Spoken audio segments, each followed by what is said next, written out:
And welcome back to 12 Steps to Poker Heaven. I'm Carmel Thomas, and with me today is poker expert Mr. Grub Smith. Are you all right? I am very much enjoying my role as schoolmaster. Oh, you are the schoolmaster. Now, in the first part, we taught you the fundamentals of how to play poker, and Grub also very clearly taught us how to play Texas Hold'em. That's it. We went through some basics. We did the dealer button, the small blind, the big blind. We had the community cards in the middle, the flop, the turn, and the river. We even played a hand, and somebody won. We didn't, though. No, we didn't. Now we're going to move on to step 2, and that's hole cards. Now, Grub, I know there's a number of different cards you can be dealt with in the hole. Can you tell me those cute nicknames again? Well, some of them are cute. Some of them have just been built up over the years for tradition. We start off with what's called American Airlines, AA, also Alcoholics Anonymous, but most commonly they're called bullets, because those look like bullet holes. And very, very powerful hand, obviously. Next up, 2 kings, that's known as cowboys. It's also called the Kangaroos or King Kong, again for pretty obvious reasons.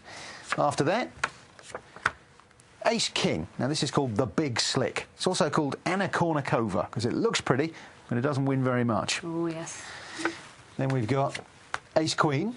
That's known as the Big Chick. And Daniel Negreanu, who's a very, very famous poker player, calls it 2.7 million. Why is that? Because that is how many dollars he's lost playing that hand. So it's deceptive. It looks pretty, but it can lose you a lot of money as well. After that, we got sevens. Now, they're known as walking sticks, because they look a bit like walking sticks. Also, hockey sticks, some people call them. Then we've got deuces. 2s are called deuces, and they're nicknamed the ducks, because if you look at them, they're a bit like a sort of duck or a swan floating on the water. If you get 3 of them, it's Huey, Dewey and Louie, after Donald Duck's nephews. I'm sure you remember that from watching cartoons as a kid. Then we've got Queen 7. That's known as the computer hand, because a computer program proved that that's about the average cards you can expect to start with. After that, we've got 9-3. Now, that is known as the Montana banana, because somebody said that bananas are more likely to grow in Montana, which is a very, very cold place, than you to win any money playing 9-3. There we are. Grub, it's not just about getting good cards. You know, how important is your position? Well, position is vital in the game of poker. You've got to imagine it as being at war. You want to be on top of the hill, because then you can see what everyone else is doing. If you're down in the trench, you can't see anything. So the later you act in a poker game, the more information you're going to get, the better position you have. And the best position of all is the dealer button, because most of the time he's going to be acting last. He's going to see what everybody else does before he has to make a decision. Let's look at a typical 6-handed game I've set out here. The big blind and the small blind are both in already. So under the gun and first to act is this gentleman here, who's picked up pocket 3s. Now, in late position, that's not a bad hand. If you've seen everybody check round to you, you can think, well, pocket 3s have got a chance. But in early position, with so many possible raises and re-raises in front of you, that's a very, very risky hand to limp in with. So you can either make a big bluff, or the most advised decision in that early position would be to throw them away. So we'll have him fold his cards. Then we come round, we're now getting into sort of middle position, these players here. Ace 2. Now, it's an ace, but the kicker with it, that's the card that goes with the ace, isn't very good. Obviously, Ace King is quite good, Ace Queen, Ace Jack, very playable hands.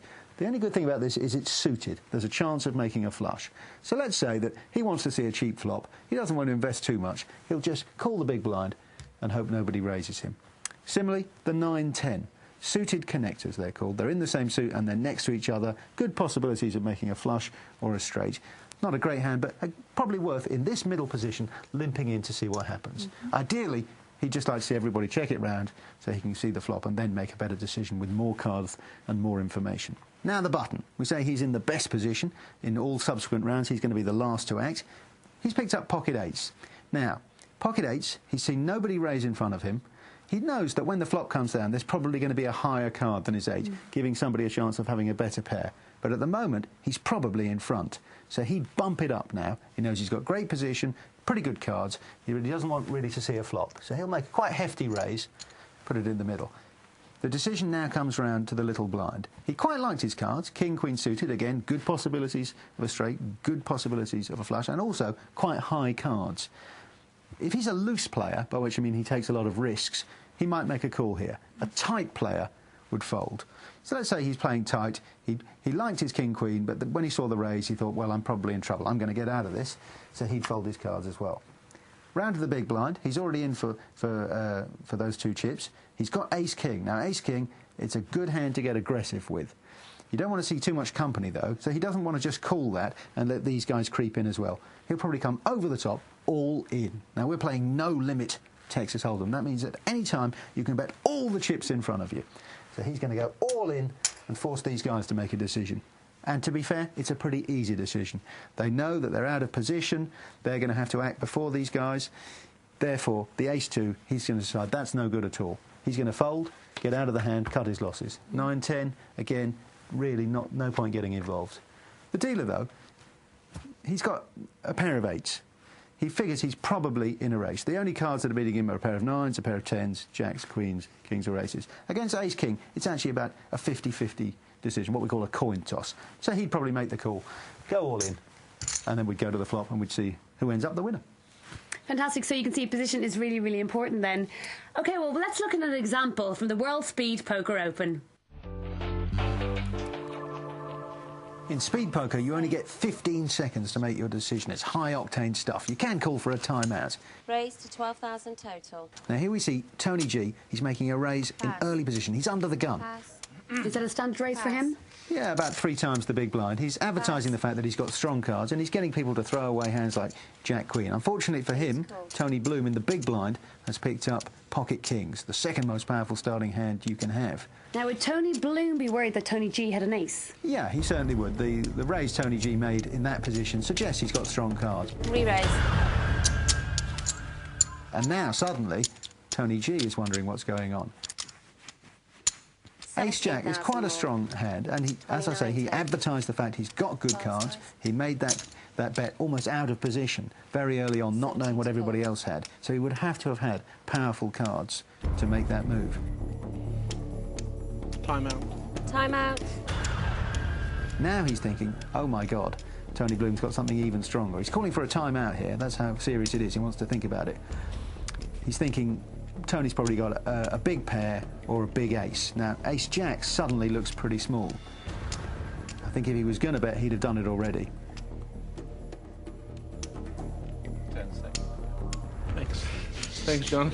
There's no music. I pass. Pass. And there it is. He has passed, and Tony Bloom takes down the hand.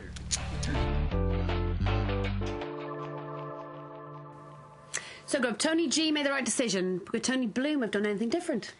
Yeah, Tony G made the right decision to throw those cards away.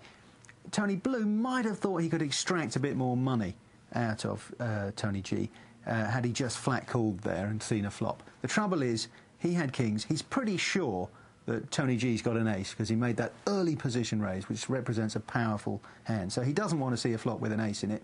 He decided that discretion was the better part of valour. He could win what was on the table already and frighten the Australian off, and that's what he did. And if he had aces, how should he have played them?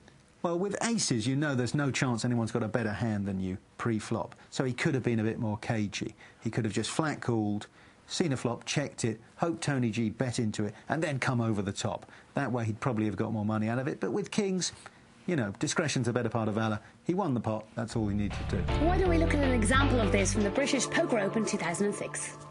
A very strong table here. Some of the world's best players sitting around it. Gary Jones is in the small blind. John Gale in the big blind. So Noah Boakin will be first to act. He chucks his cards away. Now, Gus Hansen. Gus is a famous player. Always plays almost any 2 cards. And there you go. He